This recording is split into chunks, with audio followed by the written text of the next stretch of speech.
নমস্কার বন্ধুরা, আলু চিংড়ি ঝোল করছি। প্রথমে কড়াইয়ে তেল দিয়ে নিচ্ছি। তেলটা গরম হলে আমি জিরা ফোড়ন দিয়ে নেব। জিরাটা একটু লালচে হয়ে আসলে পেঁয়াজ কুচিগুলো দিয়ে দিলাম। সাথে কিছু গোটা কাঁচামরিচ দিয়ে দিতে পারেন, তাতে ফ্লেভারটা ভালো আসবে। তখন আমি পেঁয়াজগুলো নাড়াচাড়া করে নিচ্ছি। নাড়াচাড়া করে যখন একটু দেখব বাদামি বাদামি হয়ে আসছে, তখন আমি চিংড়ি মাছগুলো দিয়ে দিলাম। চিংড়ি মাছটা আমি ভেজে নিচ্ছি ভালো করে।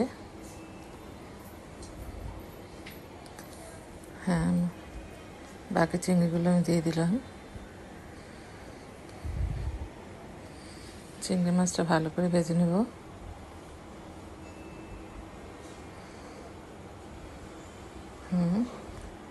এই যে দেখেন, চিংড়ি মাছটা ভালো ভাজা হয়ে গেছে, খুব সুন্দর দেখাচ্ছে। তো এখন আমি কেটে রাখা যে আমার আলুগুলো আস্তে আস্তে দিয়ে দেব। মাছটা একটু ভেজে নিচ্ছি।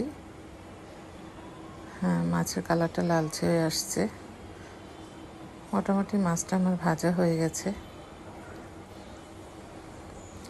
আপনারা এভাবে বানিয়ে খাবেন, খুব মজাদার।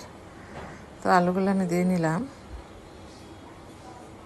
আলুগুলো দিয়ে দিচ্ছি। আলুগুলো দিয়ে দিলাম।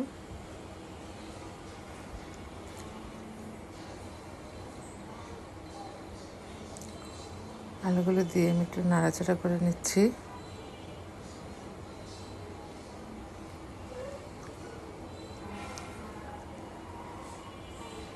ভালো করে নাড়াচাড়া করে নেবেন। তারপর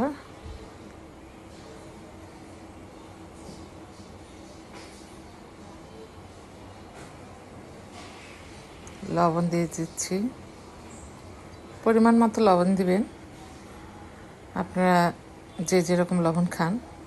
আমি আমার পরিমাণ মতো লবণ দিয়ে দিয়েছি। দিয়ে দিচ্ছি হলুদ গুঁড়া 1 চা চামচ। দিয়ে দিচ্ছি লঙ্কা গুঁড়া। বেশি দিই নাই। চিংড়ি মাছের ঝোলে সবসময় মনে রাখবেন একটু কমই মরিচের গুঁড়া দিতে। বেশি ঝাল হলে চিংড়ি মাছের ঝোলটা ভালো হয় না, তাই আমি মরিচের পরিমাণটা কমই দিয়েছি। দিয়ে আমি নাড়াচাড়া করে নিচ্ছি।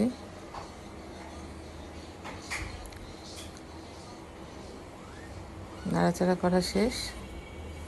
তো আমি এখন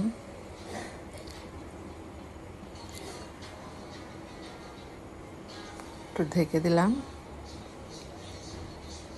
আলুটা সিদ্ধ হয়ে আসবে, মশলাটাও আলুর গায়ে লেগে যাবে।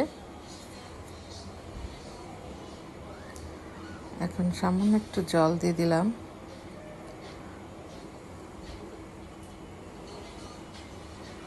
যাতে মশলাটা আমার পুরো না লেগে যায়। জলটা দিয়ে আমি এই জলেই কিন্তু সিদ্ধ করব সব কিছু।